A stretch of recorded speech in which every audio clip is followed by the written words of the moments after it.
Well, hello and welcome once again to the DCL podcast, where we're inviting you to sit back, relax, and we'll be on our way shortly.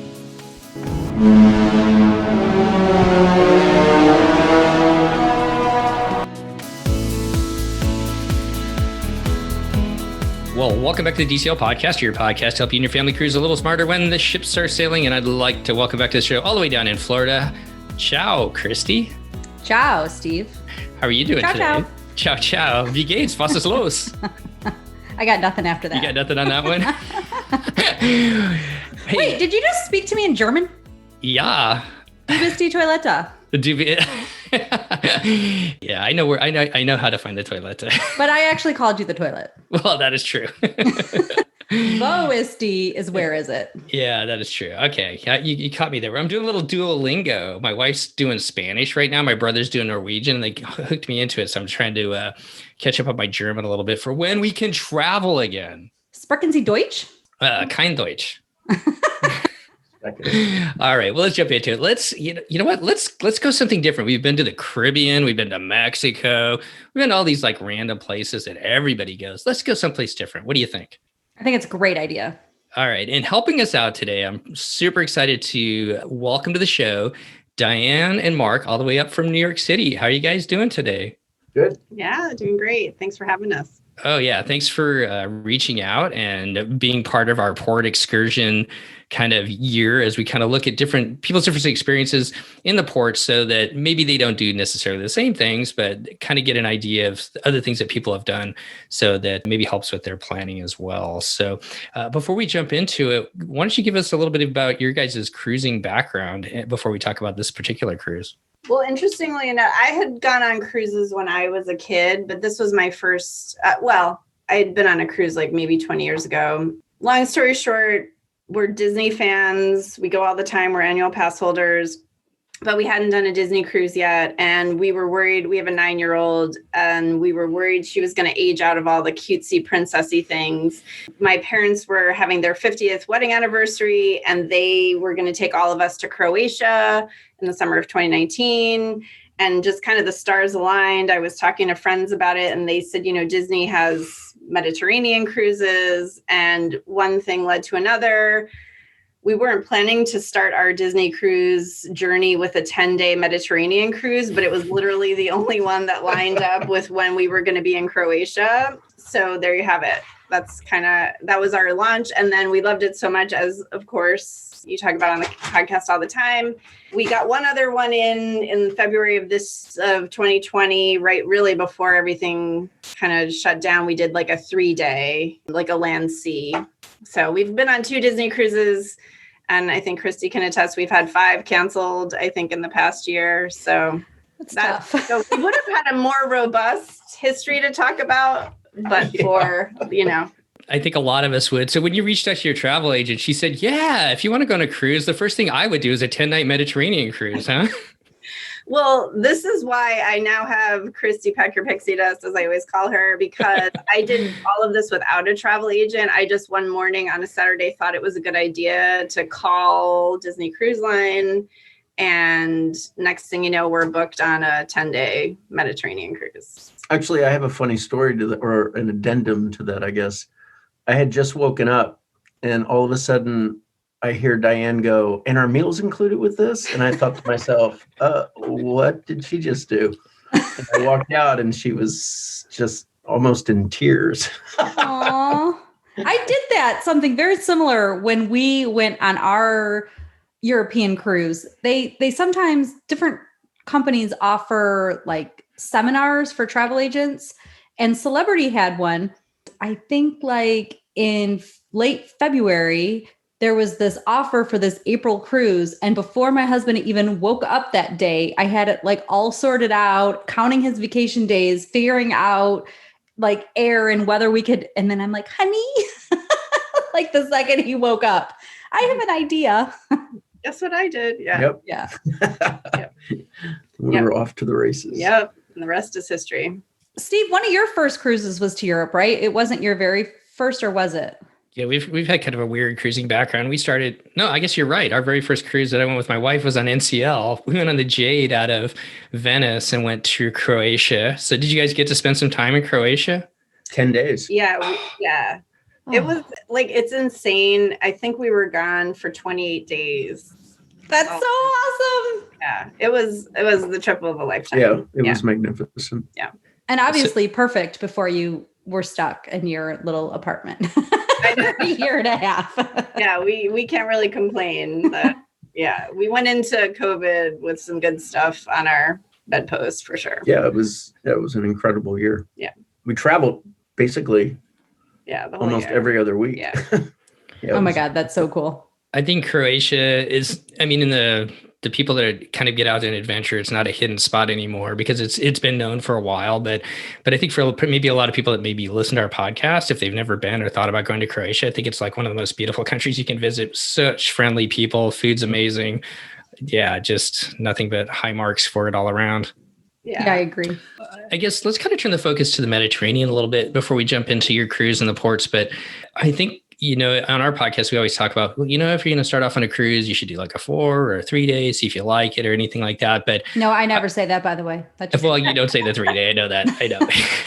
But I think the one thing that I would say to most people is if you're comfortable with traveling, if your family's comfortable with traveling, you've traveled, several different places around the world, down to Mexico, Canada, whatever your version of getting out of the United States is, I would say don't be afraid to go to Europe, because I think cruising, which we found with our family, is a very easy way, especially with kids, to be able to see a lot of Europe in a pretty easy fashion, because you get on the boat, they've got places that they're going to eat. You don't have to unpack your bags. You don't have to find a hotel room. You don't have to find a restaurant, and you get to stop at several different cities along the way and experience it. So I think sometimes a lot of people get a little trepidated or daunted by it maybe, but that's been our experience. How about you guys, Diane and Mark?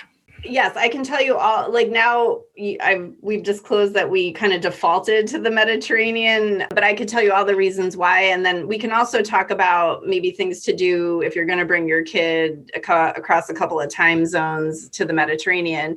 I think for us, first of all, the water, the blue of the ocean is like nothing I've been to Europe before, but I think there's a difference when you're actually on a boat that's like far off of shore. It's just like this amazing blue. I can't even really describe it. And especially early in the morning and late at night, like sometimes at night we would just sit on our balcony, and you know how they have the floodlights that go, and just like watching the water was just unbelievable. Mm. So I think that's number one. I think on our cruise, I mean, it was a 10-day cruise. So we were in 3 countries, Spain, Italy, and France. So when can you really hit that many countries so quickly?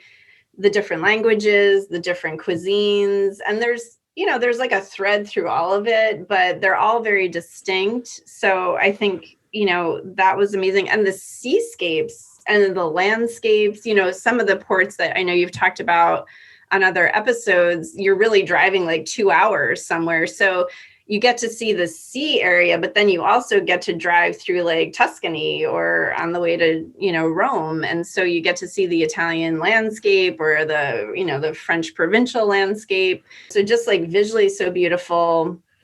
And then to me, I really am into trees and vegetation. And so there's like pine trees, there's palm trees, there's cypress trees, and then like the beautiful bougainvillea, I think that's how you say it. I'm not sure. Like the purple, I mean, they were just everywhere, and it's just so visually beautiful. So those were some of the reasons that, like, even though I didn't use that to go into the trip, that's some of the things that I took away that why we're going to do another Mediterranean cruise. So I don't know if you have other things to add to that. I think you covered it. Did a good job.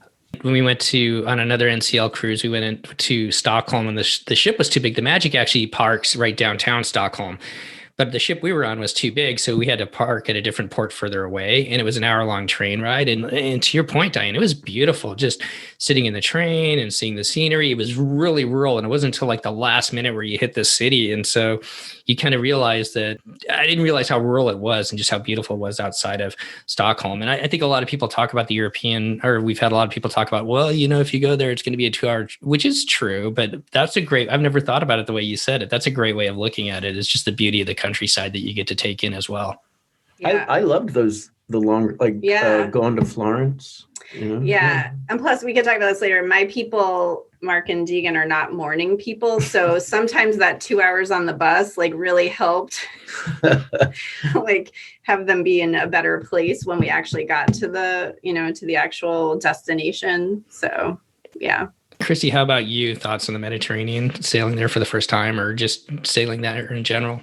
As you said, Steve, the cruising aspect makes it so much easier.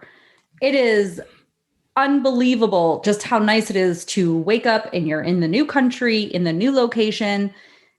You're not unpacking and packing, repacking and doing all of that shuffling. You just, yes, there are some days where you have several days where you have to do those long commutes into the cities, but that's kind of nice too, because you get to see like, how do the people live? Like they're getting on the commuter trains in the morning to go to work in the city. And that is fascinating to watch.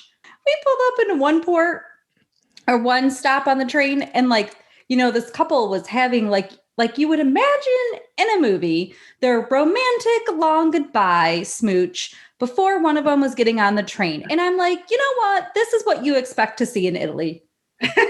In your head, you have thought that is occurring. And yet it was. Sitting outside my window was this little couple having their kissing goodbye. And it was like, where are you going to see that? It was like a Fellini movie. So it's all those little things that you just don't even consider that are the memories that, stick in your brain forever. So let's kind of turn to a little bit of the pre-planning and then we'll talk about the ports themselves. But I just want to throw this out one more time because it's one of my favorite things. The blue that you're talking about, the Mediterranean. Oh my gosh. I'm craving to go back there and be on the water and watch that. In the last day that we were there, right after dinner, my wife and I went up to the bow of the Magic, and as we're kind of cruising along as the sun was getting ready to set, there was 3 or 4 dolphins that were just playing in the front of the bow there. And our friends the Towlers had the exact same experience, I think, on the last night too, and they'd sailed a couple weeks before us. So the Mediterranean is beautiful. Yeah, no, I would sometimes go to the gym in the morning and you would see that like the treadmills are right at the bow or whatever the front is. I don't know. Yeah. And you would literally be running and then dolphins are jumping at you. It's kind of crazy. Yeah. I guess maybe it would be worth it to go work out early in the morning. I have not done that. Or you could have your coffee. You could have your coffee there up in the concierge lounge and look out there. Yeah, that's probably where I'd be. All right. Well, let's talk about a little bit about the pre-planning. The thing about Mediterranean cruises is they tend to be very port intensive, meaning there's lots of ports and not very many sea days, because that's the point of going over there, I guess. So how did you guys prepare? What did you guys use to pick the excursions you did? Did you go to Disney's website? Did you go to Cruise Critic? Did you go to Travelocity? What did you guys use to pick the port, what you wanted to do, or think when you were thinking about what you wanted to do? Well, we went to the DCL podcast 100%. And like literally some of the things that you said, Steve, we did and totally paid off. And some other podcasts, I have to say we kind of went into it a little bit blind, and I wouldn't necessarily recommend this. I definitely would recommend listening to the podcast, especially this one. But we kind of just went with what we thought would be interesting. And here's the thing that, again, I would do differently. And I could have figured this out if I had just applied time math, but like we kind of just looked at like what seemed interesting. And I wasn't lining up like, okay, this is a 7-hour port excursion, but you're only in port 7 hours, which probably means if you're getting into port at 7 a.m., you're getting up at like 5 a.m. So that just like went totally over my head, and I paid for it. With my 2 friends who don't get up early. We can talk about that if you want. So I would definitely do more than we did. I would maybe talk to people, go on the website. I thought the descriptions were very helpful, but again, I just totally missed it on applying how much time versus how much time you were in port. And I don't know, I know most of our excursions left early in the morning. I would totally be a fan of if there was like an 11 a.m. or a 12 p.m. departure, but you don't know that when you're planning your excursions. It really doesn't give you the times that you're leaving. It just gives you the amount of time you're leaving. That's true. Unless it's a specific excursion. Some of them have like afternoon, if it's a shorter excursion. I remember one of them that we had, you had an opportunity to go on the early boat or the 12 o'clock boat. So depending upon, but you're right. Most of them, especially the one, if you're going into Florence on, or whatnot, you're going to be leaving pretty early in the morning. And that's a good way to point out is how long it was going to be. Christy, any advice as far as part excursions, picking them out? Yeah. Well, you look at your parties and you have to know if you're going to Florence, Firenze, or if you're going to Rome, you are traveling an hour and a half to get to those cities. And so you'll know that the excursion day is going to be really long. So you don't want to have back-to-back really long, intense excursions. So that is something I tell my families that are going, especially if they're families, because at least I know with my kid, he has a little bit of stamina now, but he doesn't have days and days in a row of stamina. And frankly, I don't either. That's why we still like the Caribbean a lot, so that we can just do nothing, like literally nothing. And there's something to be said about doing nothing, but you can't do nothing in the Mediterranean. There's way too much to see. It's too gorgeous. It's so wonderful.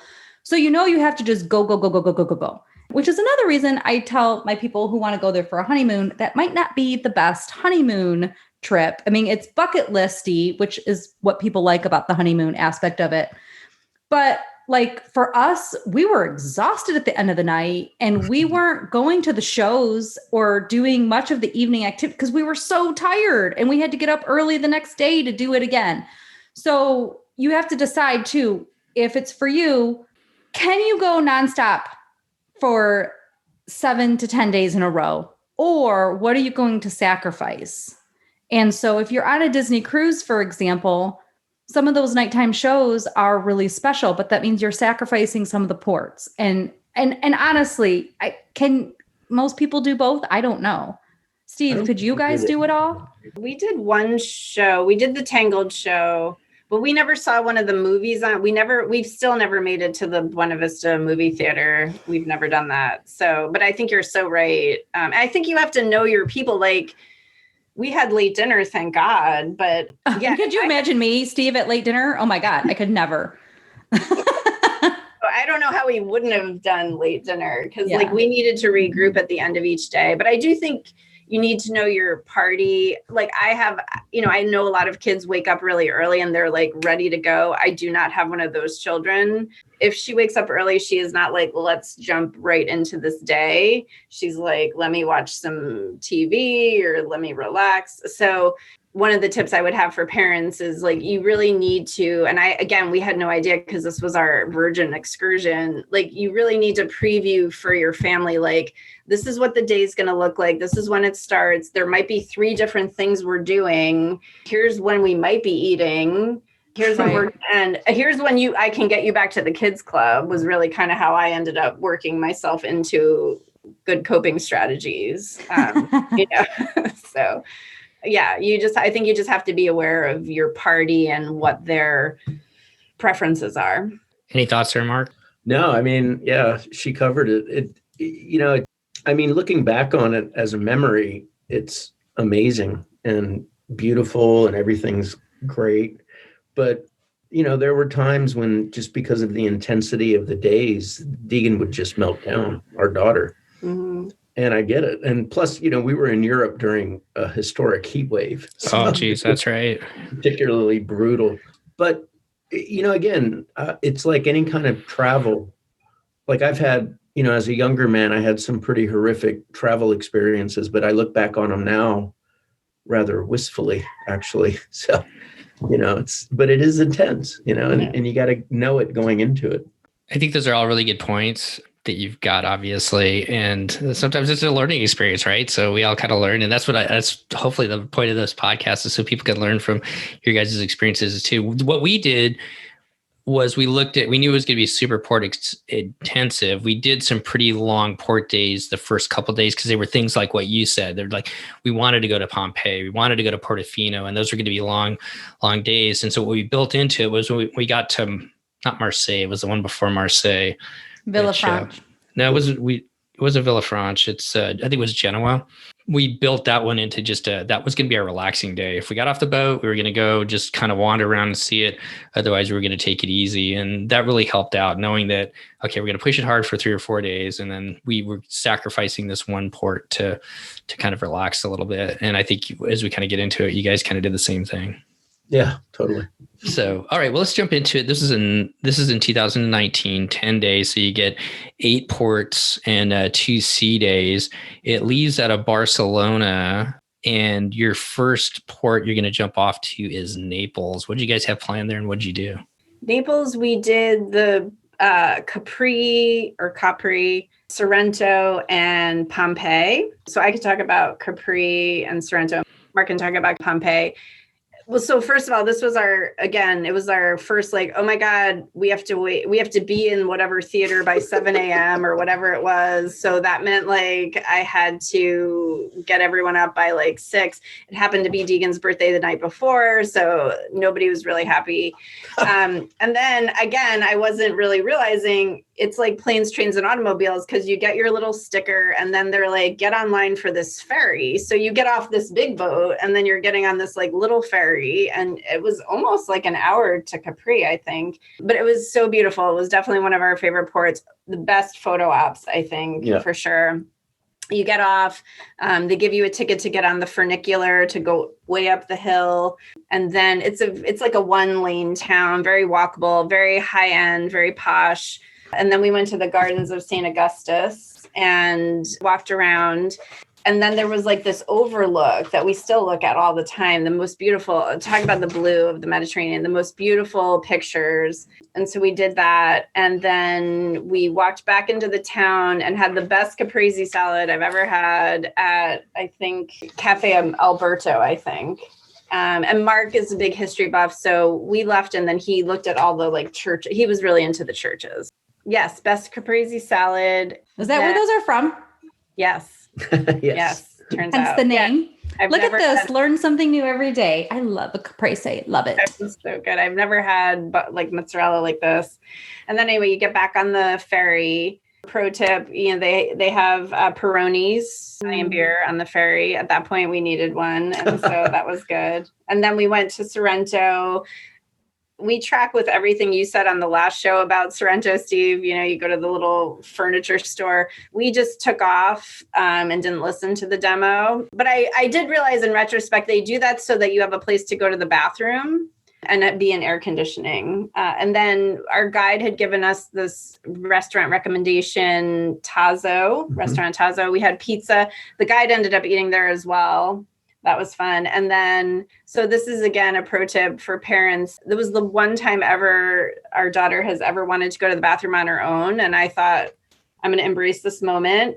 She goes to the bathroom, but it's the European lock. So she ends up locking herself in the bathroom. And we have like 10 minutes to meet up with the rest of the tour.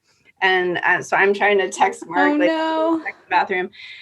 Thankfully, it was one of those like Good Samaritan moments. Like there was a crowd around, like, somehow we were able to talk her out. Everyone really helped, but it was it was very stressful. So maybe not the time to encourage independence with your children in the Mediterranean. I got to the meetup point where we're supposed to be, and a couple minutes go by. I don't know what's going on, and I went up to Paolo, our guide, who was awesome. This great big Viking-looking Italian guy with a funny little hat. And I told him, I said, I don't know where my family is. And he said, it's no problem. We're in Italy. And I was like, okay, but I still don't know where they are, Yeah. And eventually, I don't know. I think there was a delay in the texts or something, but it all worked out. We made it with like a minute to spare. Yeah. And then we were on to Pompeii and she was done. Like this was our first day. And this is when I realized like, we had taken her out of school. I think the last day we pulled her out. And so if you think about it, she went from being in a very structured school day to then like we had 3 days in Barcelona. It was a heat wave. It was over 100 degrees every day. And now she's on to things. And I think in retrospect, I thought because we go to the parks, the Disney parks all the time, she'd be fine to plow through. But there's a difference between being on like Avatar and like the Gardens of Augustus, right. And Pompeii. So by the time we got to Pompeii, I kind of stuck a fork in me and her, and he was the history buff. So I said, why don't you go and I'll sit with her and eat gelato and have a second meal, even though we just ate and pasta. And pasta. Yeah. So, but you did Pompeii. Pompeii was everything that I would have thought it. I mean, it was amazing. And it was interesting too. I mentioned our guide, Paolo, who was this really jovial, super smart, witty guy.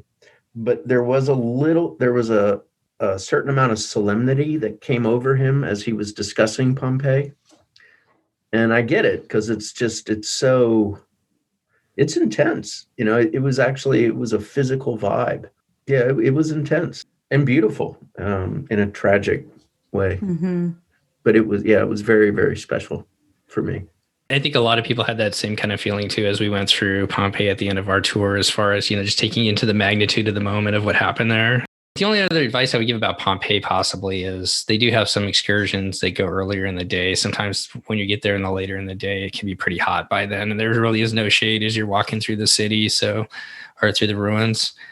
And one thing I would say about Naples and Pompeii, there is a smaller Pompeii. It's Herculaneum. And it's just like 2 stops over or something like that. And you can even hire a guide. So if you decide you wanted to do another excursion later in the day, but do Pompeii on your own, but do Herculaneum, because there's less people, way less people.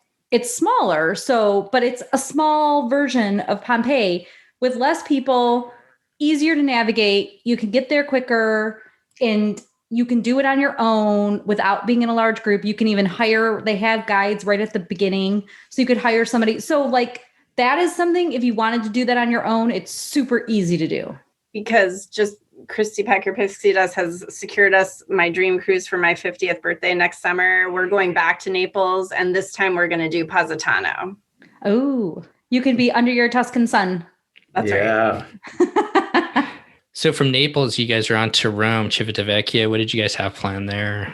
We did the Rome, I forget exactly what it was called, but we went to the Colosseum, then the Piazza di Popolo, Trevi Fountain, Spanish Steps, and then ended up in St. Peter's. So it was like Rome in a day, like it was Rome in a time. Yeah. I think that's exactly what it was called. Yeah, it was brutal. It was very hot. But it was still awesome. Very hot. So one tip I would say, especially for people who go to the parks, the Disney wedding cloths that you get in the parks were like our savior that day. I mean, it was so hot. And I also would say I literally by the end started wearing workout clothes instead of real clothes in the Mediterranean, because you're just like sweating so much. So the Disney cooling cloths, we bought parasols and fans because it was just so hot. When did you go?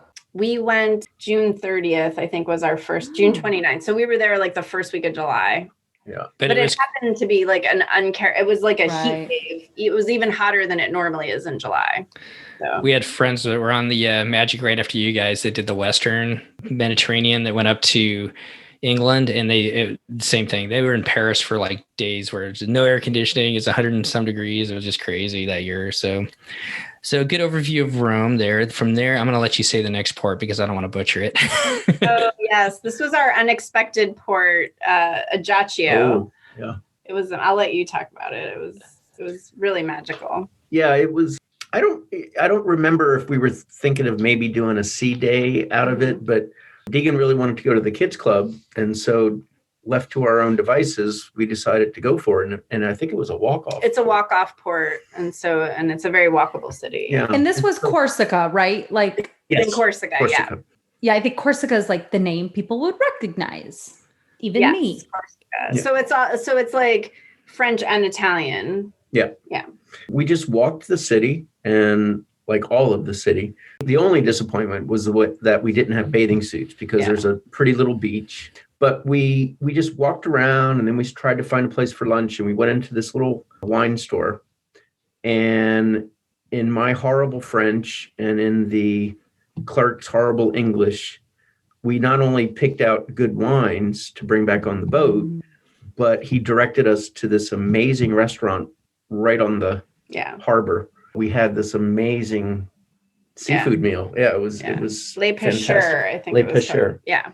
Yeah, it was a pretty magical day. I think we were sort of floating when we picked Deegan up. Very romantic. Chrissy, how does that work, leaving the ship and leaving your kids in the kids club? That's what I was just going to ask. I have zero idea how that works. I have a really good story about that. So that was the first time, because so just to back up, we had the aggressive Naples Sorrento day that ended in a meltdown, and then Rome also ended in a meltdown and had a few during the day. But it was, she was 7, right? She had just turned 8 on the first day of the cruise. Boat. Yeah.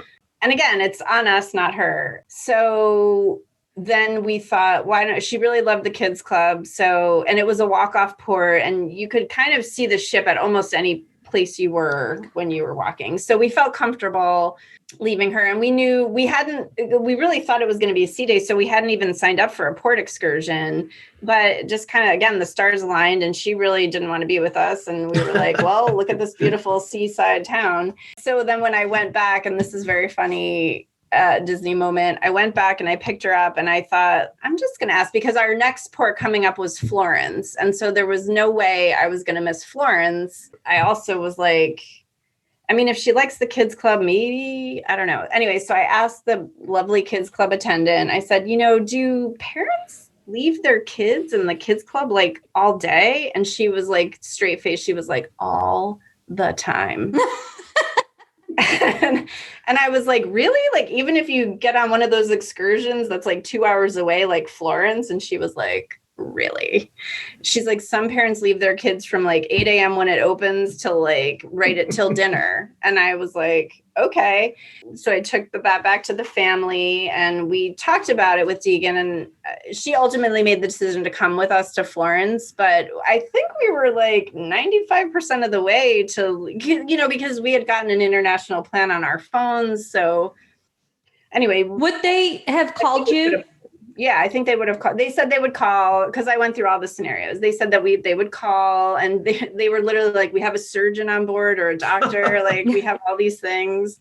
And I think I might have done it because, again, you're in the Mediterranean. You don't want to miss a day in Florence. I will say the kids clubs are very secure, and nobody is leaving with your kid on that ship without you having expressed permission. And even when we've had times where one of my husband or I is slated to be in the room with my mother because she travels as a single typically. And so blah, blah, blah, to make it all work out, we would just shove one of us over there. You have to give permission as being the parent in the room with the child for somebody in a different room, even their parent whose name is on their birth certificate. Like, you have to give permission for them to take them off the ship. So there is a lot that goes into Disney security, and I would say security for these cruise lines as a whole. So no one's leaving with your kid in the ship, which is a thing that I would be worried about. And the fact that they said, that they can reach out to the parents, I think is really important. And the beauty of these cell phone plans now in Europe, you literally like turn it on and pay your $10 for almost every carrier. And you have your phone as if you were in the United States, but in Europe. And you just, 24 hours for $10. That's beautiful. No, that's right. It's funny you say that. That wasn't my worry at all, that somebody would walk off the ship with her. My worry was like, she'd like jump off of Andy's playroom and like break an arm or something. Yeah, that was more my worry. But I see that too. But yeah, they do such a great job, right? Of like making, because in my head, I was like, email child services right now with me even asking this question. And they did such a good job of being like, you're not the first person to ask about this. And let me tell you what we do. And here's our contingency plans, and very, very impressive. I get 2 things, I guess. One, I think those are some of the best days are the ones that you don't have planned. And then a port like Ajaccio, where you walk off, you have this beautiful, beautiful lunch and the wine and just the ambiance of the place. I think those are some of the magical days that you can't plan for, and those are the ones that you remember, along with the crazy travel moments, right, Mark, that you had when you were younger. Yep. And 2, I think that's what's the beauty of cruising in my mind in so many different ways, because especially with Disney, because you know what? Sometimes our kids don't want to be with us either. And they just want to play in Andy's playroom. And you can go see Florence and do that and let them have their day. And you can all come back together for dinner, or you can talk about your day and the experiences that you had. So let's go to Livorno then. Let's find, what did you guys do in Florence? I'll let the artist take over. Yeah, Florence was, it was just amazing. The drive out was amazing, driving through Tuscany. We got there, we got dropped off. Wait, did you take a bus? Yes, we went to the Ponte Vecchio. The Ponte Vecchio is right around the corner from the Uffizi Gallery. And that was, and let's just say that's the big river that has the bridges. And I am the worst at describing things, but people will know that in their head. Yeah, it's a bridge that over the centuries has been built up. Like they've been building homes on it. And then those homes became stores. And it's very, very cool. So we're walking towards the Uffizi Gallery and Deegan's still kind of losing it. And then we saw a store called Lush that specializes in bath bombs. Oh, You know that they have in the United States. So we went in there and did a little shopping spree, and now she's happy. We got to the Uffizi. It was unbelievable. You know, it's very compact, just a tremendous collection. Deegan was happy. Deegan was very engaged by the art. What would be there that we would know?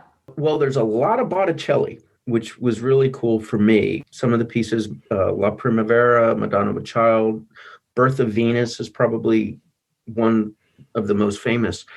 But there were a lot of, I hate to say obscure, but there were a lot of Italian artists that most Americans might not be familiar with, like Di Giovanni, Di Bonasegna, and Della Croce.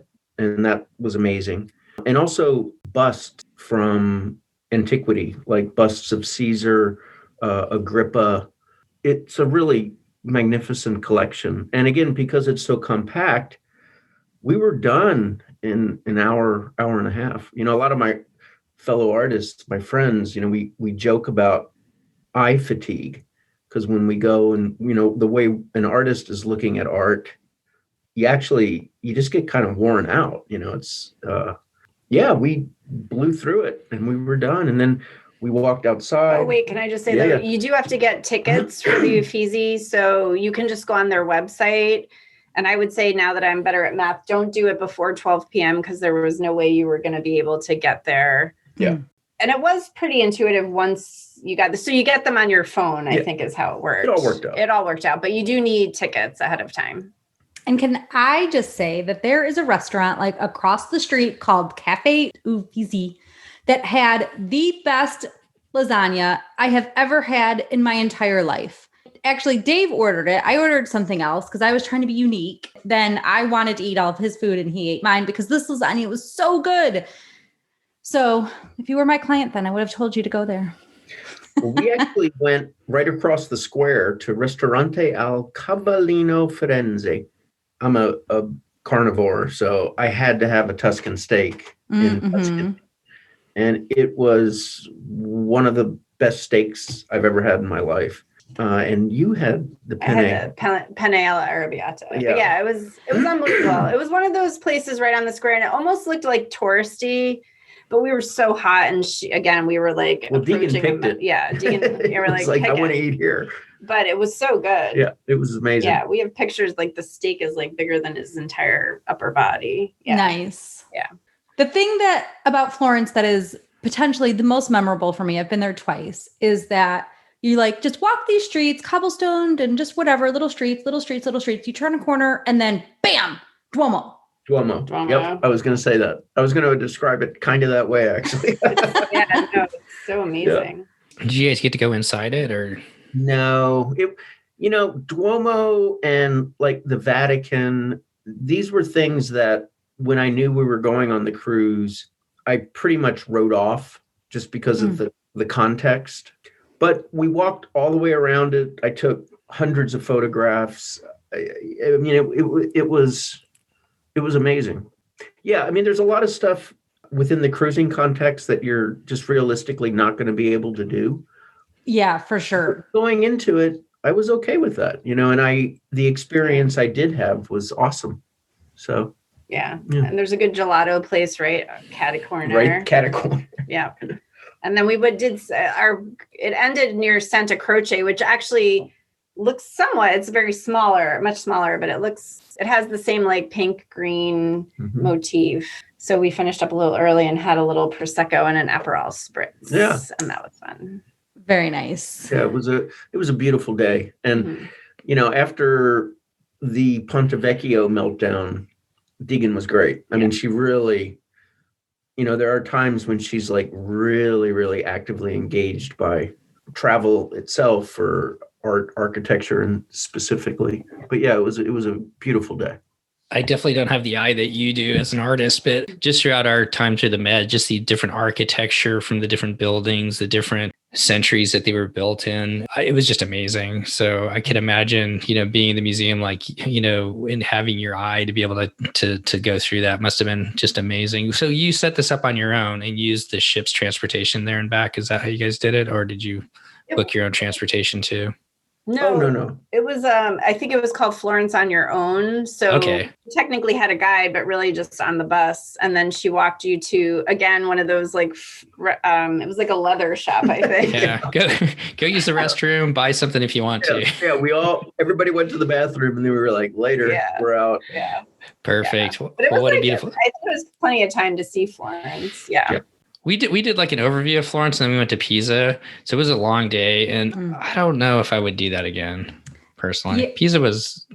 I mean, everybody wants to see the Leaning Tower of Pisa, but it's just kind of like it's like I felt like Chevy Chase in Vacation, where he's like, Grand Canyon. All right, kids, you've seen it. Let's go. I felt like the Tower of Pisa was kind of like that, unfortunately. Which I know it's an amazing place, but. And my friend who had lived in Italy for a year had said basically the same thing. She's like, it's fine. You could take the little picture of holding it up, whatever. Yeah. It's touristy. It's sort of not worth the stop. Yeah, I'd say spend the time in Florence. Okay, So Florence, Livorno, you're on to Genoa, which is going to be, you're on to Genoa, which is going to be Milan. We skipped Milan, and I think you guys did the same thing we did. Yeah, because you had said that Portofino was amazing and you had the best mussels ever. And so I think we were going to have that be a sea day. I had been to Milan before. I think it was also Pirate Night, and I didn't know what Pirate Night meant. So I didn't know if that was like you really had to gear yourself up for Pirate Night. But anyway, so we decided to do Portofino. It was perfect because it wasn't an all-day excursion. I think we were back on the ship by like 3. Yeah.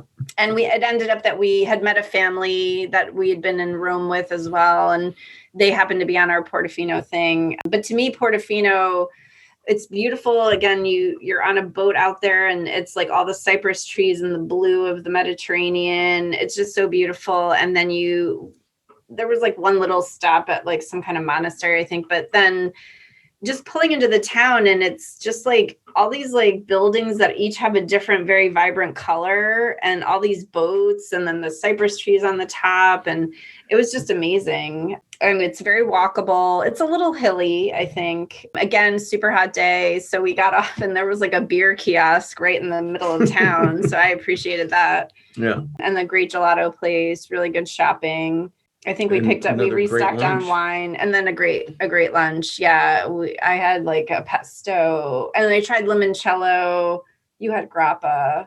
Yeah. And we were just like it probably was the same place. I didn't write down the name. I should have, but it was like literally on the corner. Yep. And we were outside and it was just amazing. There were all these black and white photos of celebrities in the interior of the restaurant. Yeah.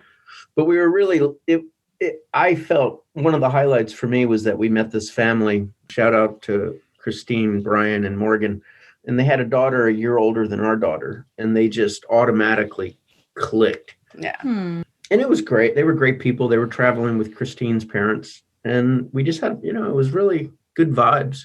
Yeah, Portofino was just beautiful. Yeah, another just great day. The boat ride out. And coming back to the Magic, they were passing out big bottles of Prosecco. Yeah, or some kind of wine. Yeah, it was a lot of fun. I think that's another magical part about traveling through Europe with Disney is that happened to our son too on one of the bus trips. There was a girl that was his age and they just hit it off all the way to, it was when we went to Florence. And then when we jumped on and went back to Pisa again, you guys just reminded me of that it really kept his attention. So it's nice that you guys were able to meet a family like that. And Portofino, what a just a beautiful city. And like you said, the boat ride there and back with the landscape along the Amalfi coast is just beautiful. So from there, you guys are off to Villefranche, what did you guys have planned there? Was this the day that you decided to have a port day? Or a sea day? Or was that the next one, Marseille? Yeah, No. Marseille. Yeah, Villefranche was my birthday. Okay. So that was fun. And we did the Nice train tour. It was it was started in the morning, but ended, I think, by noon. You took like one of those big Italian buses on a very, very like thin road, or I guess it was a French one. And they stop at like Planet Hollywood, I think it was. Oh God. Yeah, that was our drop-off point. And then there was like this little train tour you could do, but Mark had been to Nice before and he wanted to go see Venise. So we skipped the train part and went to Venise. Yeah. I had lived in Nice for a brief time in my, I guess I was in my 20s. And I really wanted to show the girls Venise because it's very, very unique. If you've ever seen the movie Ronin with Robert De Niro, a lot of the really spectacular scenes are in Venise. So we had a little, I guess it would be breakfast. I guess we had breakfast. Yeah, I guess Nutella brunch. crepes. And, yeah. And then we met up. Oh, there's a great carousel. There's a carousel. So again, in Barcelona, we had researched playgrounds. So I think if you're traveling with kids of a certain age, you might want to just know, like, what are some things you can break up all the historic stuff with. And there was this beautiful carousel on I think it was the Promenade d'Anglais. Yeah. And so we stopped off and did that. It took like 15 minutes and it totally made the day for her. She thought it was amazing. And You did view of the Mediterranean too. Yeah. So. You did like your own little ABD experiences. Like that's one of the things that ABD does for families is they come up with these unique little adventures that also are great for children, but are entertaining for the adults so that the adults, then there's stamina involved to keep doing the things, which I think is a Disney touch. So you did it on your own, which is awesome. Yeah. Yeah. We just kind of fell on it, but it definitely helped. It definitely helps when you can do a kid thing and, like the Nutella crepes, like we're in Venise, but like she found Nutella crepes. So that was good. Yeah. Yeah. Go for it. And that was it. And then we had lunch for my birthday at this little place near. Well, we were in Villefranche, right on the harbor. Right on the harbor. You could see the magic. And it was called Lou Bantry's. Lou Bantry. And it was funny. One of the entertainers on the ship, he was this Broadway guy. And for whatever reason, like we were always like in the same place at the same time. Like the night we were at Palo, he was there. And like, he was literally at the table next to us at Lou Bantry's. And I kind of, so you were stalking him. Yeah. And I was like, we're not stalking him. Anyway, we had a really nice lunch, mussels, a nice rosé. And then, this is what I would say in Ajaccio, one regret we have is we never went swimming in the Mediterranean. Mm. And so I was like, this was our last port. I kind of knew we were going to peter out for Marseille the next day. So I was like, we have to at least put our toes in the Mediterranean. So we all kind of jerry-rigged down the rocks near the restaurant. And we each have a picture with our toe in the Mediterranean. Aww. Yeah. But that is a regret. I wish we had done like at Ajaccio or even Villefranche. I'm sure if we had planned ahead, we probably could have had some kind of beach experience. That was kind of our plan in Cannes. We went to Cannes instead of Villefranche, which gets you Nice and in the same spots, but it ended up raining that day. So we were just kind of wandering around. That was our sea day that we kind of wandered around town. I said it was your sea day. Yeah. Oh, Did I but say it wasn't. Yeah, you said it wasn't. Oh, no. Yeah, well, maybe I misspoke. But yeah, Cannes was our sea day. But there's a beach right there as you get into port, or where they drop you off because you have to tender in Cannes. And we were kind of hoping to do the same thing. So we haven't swum there yet. So we're all gonna have to go back, right? Totally. Oh, I will say though, on the way back from Nice, the bus stopped at the spot where Princess Grace like had her car accident, which is sad, but it had the most amazing view of the magic in the port. Yeah, because you're kind of up on this. Yeah, it was unbelievable. So we have some good shots of that. You have to send it to us. Yeah. I went scuba diving in the Mediterranean during my not cruise, but my visit to see my friend. And I would say the idea of swimming in the Med was more exciting than the scuba diving itself in the Med. Oh, okay. But just a point, and it was cold, and it was not. Yeah. I think my view of the Med is like being at this cool beach where they're bringing you good drinks and you're sitting underneath an umbrella and maybe you go dip in there to cool off a little bit and then you head back. I feel like Dubrovnik or Croatia rather, like those beaches, like that's, Yeah. Yeah. feels like more of the swimming area. We were in the Greece. water a lot in Croatia. Yeah. But in Nice, they did have a lot of those like beach clubs along the promenade on Play where you could go and have like a lunch. But again, because of the intensity, that is a regret. Like I wish we had like gotten in the Mediterranean. Yeah. So from Villefranche, you guys are off to Marseille. We actually enjoyed what we did there. It's a pretty industrial city itself. So there are some things to explore around the city. I think most of the tours go outside of it. Did you guys get off the ship at all, or did you guys just hang out on the ship? We made it a sea day. Yeah. We did. But Mark had wanted, we were doing something Arles or I don't remember. It was some kind of, there was some kind of poetic writer thing. Van Gogh had a lot of time in Arles, and so I was kind of stoked to get to Arles. But, you know, in the end, it was just sort of just nice to stay on the boat and relax. Yeah. And we did some funnel vision. Just fun. And there was like really unique characters like Aloha Minnie and Aloha Goofy. And also we knew we had like 10 days in Croatia that was going to be the same pace. And so, yeah, I was like, let's just end this here. Good time to relax. Did you guys notice that they changed the music as you went from country to country? Yes. Yeah. I didn't. I heard you say that on the thing. I don't know that I did. Yeah, I got a kick at it. Yeah, because I guess it was yesterday. We were driving back from the country, and you mentioned it on the podcast, and I was like, "Yep, that was cool." So from there, you're back into Barcelona, where you guys launched out of. I know you had some days beforehand where there's some things that you guys got to experience. Obviously, there's the world famous, and I can't even say it, the church. Oh my gosh, why can't I say it? La Sagrada Familia. Yeah, La Sagrada Familia. Did you guys visit that, or what did you guys do in Barcelona? Yeah, we hit everything Gaudi, which was awesome. Park Güell, which I think Diane and I would have had a great time alone in, was a little tough for Deegan because it was early and it was already over 100 degrees. So had another little meltdown, but bring water if you're going. But the great thing about Barcelona, I commented to Diane earlier, is that even though it was so hot, the pace that we were going at was so leisurely. Right. You know, and we would have a great lunch and then we'd, you know, relax and then have a great dinner. It was magnificent. But it was Parkway La Sagrada Familia that has a really good playground across the street. So good, like, let's do this church and then we'll go to a playground. La Pedrera. Yep. And then there was the other one. Casa Botella. Yeah. So, and then you did the Picasso Museum. Picasso Museum. Yeah. Magnificent. And the little, the neighborhoods of Elborn and Gotique. Yeah, it was great. It's just great walking around. Just beautiful, beautiful, very atmospheric city. Oh, and Four Cats, the Picasso bar, the bar Picasso used to go to all the time. Yeah. We found Four Cats, which was basically right around the corner from a Disney store. Oh, yeah, there's a Disney store. And of course we had to go to. So I was trying to find El Quatre Gats, the Four Cats. My GPS is just not working.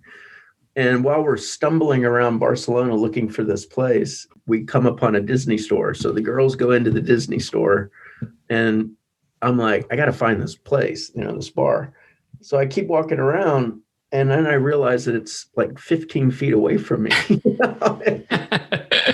But we had just these amazing oysters and cava, and and the interior was so amazing. It was great. Barcelona was amazing. And we did, if it's helpful, we did stay at the hotel that Disney recommends, only because I had points there. We didn't do it through Disney. It was pretty expensive to do it through Disney, but the Disney representatives were there every day. And it seemed like if you had booked it through Disney, that would have been a good way to go. Although it's a very easy Uber ride from the hotel to the port. So quick. Yeah, it was quick. Yeah. Well, I could talk to you guys about this forever. And I know Christy loves seafood like I do. So just getting back to the Mediterranean and all those fresh...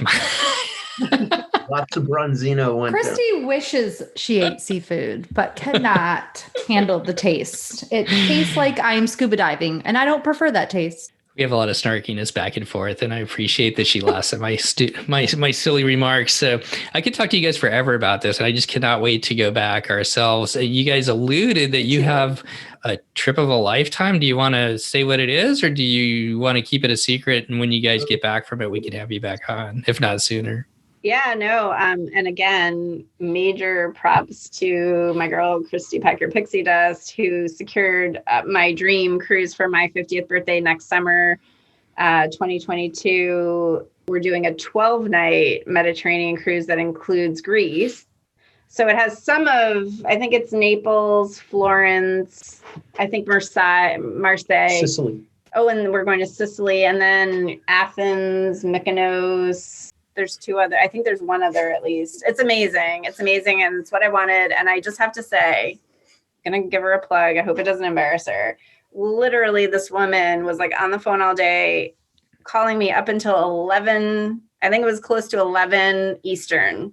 I got this random call from Michigan on the day it was like our booking could be. And I didn't have her name in my thing, so it didn't come up as Chrissy Packer Pixie Dust. And I was like, who's calling me from Michigan? Anyway, that's how late and dedicated she was. And she got it. Bless her heart. So you pack your pixie dust. You know, that Disney site, I have never been more angry at it. And I'll tell other agents this. It's like you want to quit every time they do a launch of a new season because their website sucks. Sorry, but it does. It doesn't work half the time. And you get up, like I was on the computer at 5:45 a.m. for you that day, and we couldn't get what we want because Disney wasn't making their inventory work so that the room that somebody else was grabbing would come out of inventory. So you enter in all the stuff and then it would be unavailable.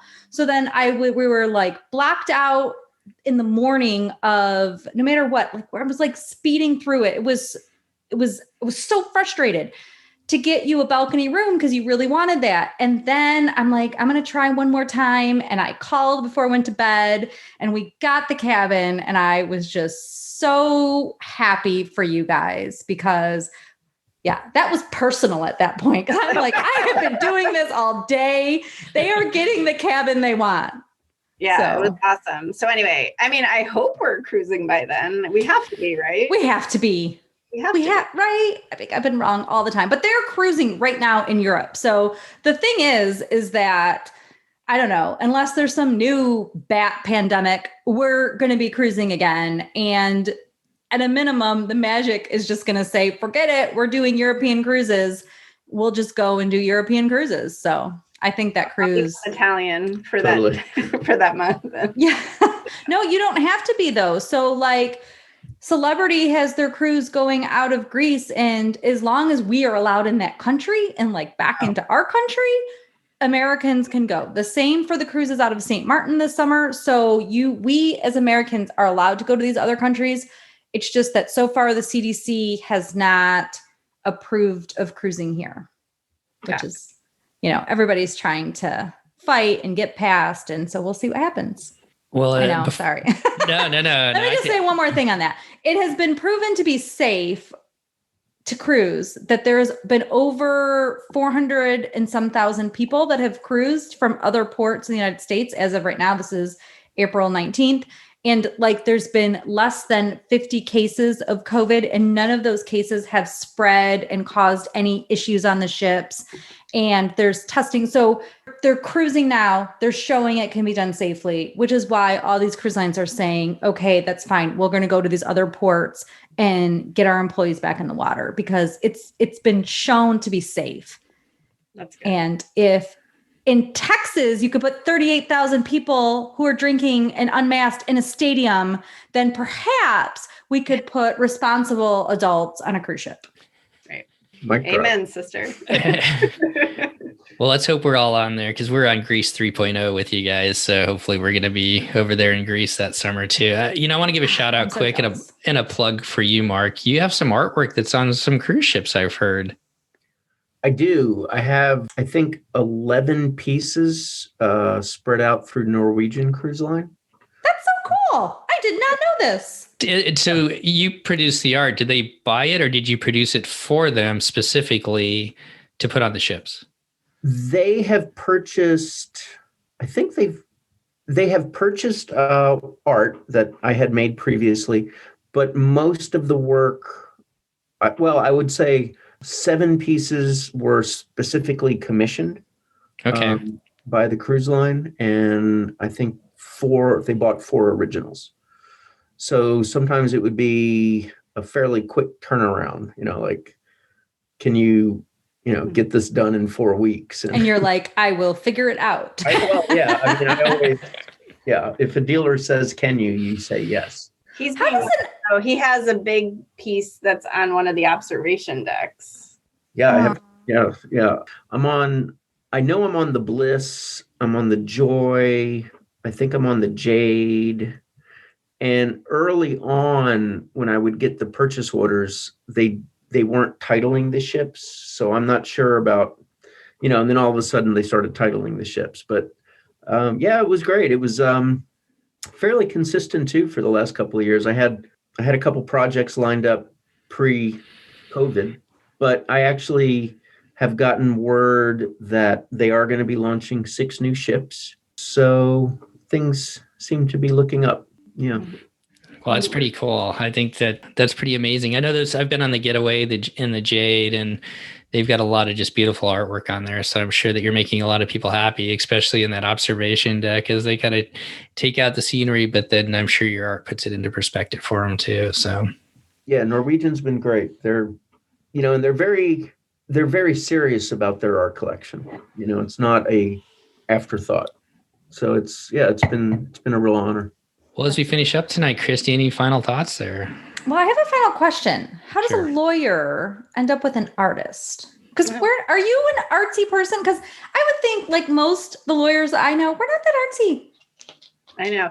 Well, truth be told, I'm not a lawyer. I just play one on TV. So I just work. I happen to work with lawyers. Work with the lawyers. Okay, I'm sorry. Yeah, I got you. No, it's a good question. But we actually met at karate. We're both black belts, and he's technically my senior.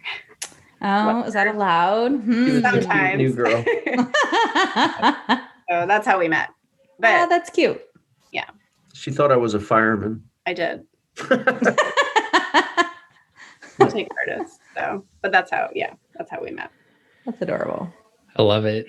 Well, thank you too so much for coming on and sharing your experiences through Europe with us. And I just want to wish you all the best as we hopefully come out of this pandemic here. Have a wonderful summer. And is that your next cruise, the one that's in the Med, or do you have something between now and then? Another one canceled. Yeah. Okay.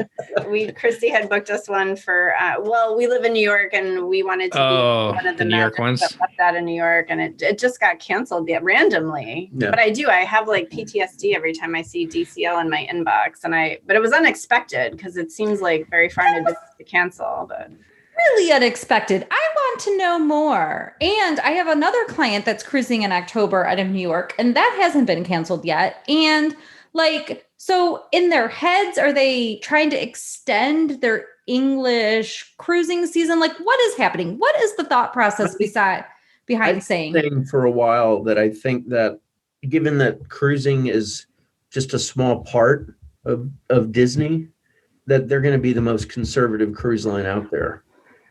Sure. But I think you're right. That's a good point. I hadn't realized that the Magic is going to be doing stuff in Europe. So that's probably why. You're probably right. She may just stay there for the winter.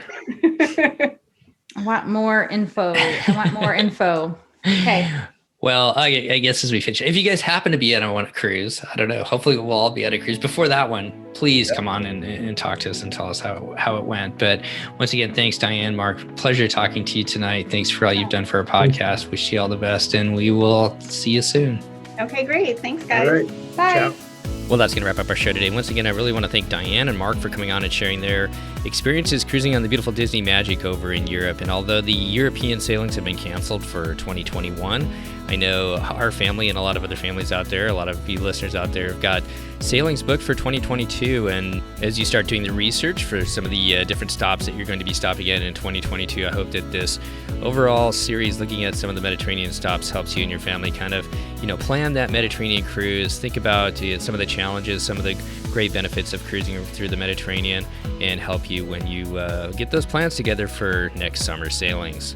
If you're enjoying our show, we sure would appreciate it if you pass it on. Word of mouth does a great job to get our show known. Also, if you can go over to iTunes and leave us an iTunes review, that helps our show get a little bit better known in the Disney cruising, Disney podcasting, and just cruising podcasting world in general. Also, I'd like to give a huge shout out to our Patreon supporters. They help bring the show to you each and every week. We do appreciate each and every one of our Patreon supporters. You can find out more about our Patreon program by going over to patreon.com/DCL podcast, where you'll find all the information there. And if you are looking for a travel agent, we'd like to give a huge shout out to Christy Pack Your Pixie Dust. I love that term that Diane used, and I think we're going to have to use it going forward in our shows as well. But if you're looking for a travel agent to work with, Christy is just an amazing travel agent. She can help you with all your Disney Cruise Line, Adventures by Disney, Disney World, Disneyland, and other cruise lines and vacations beyond that. Go over to packyourpixiedust.com where you can find out all of her contact information. Well, between now and our next show, as you guys head out on your summer vacations, on behalf of myself, Steve, Christy, and Chris, all of us here at the DCL Podcast, we want to wish you to be well, take care of each other, enjoy the time you have with family, and we'll see you next time on the DCL Podcast. The DCL Podcast is not affiliated with the Disney Cruise Line, Walt Disney Company, Adventures by Disney, or Run Disney. All of the opinions expressed on our shows are those of the hosts and the guests who appear on the show. If you have any questions about any of these products, please contact the Walt Disney Company.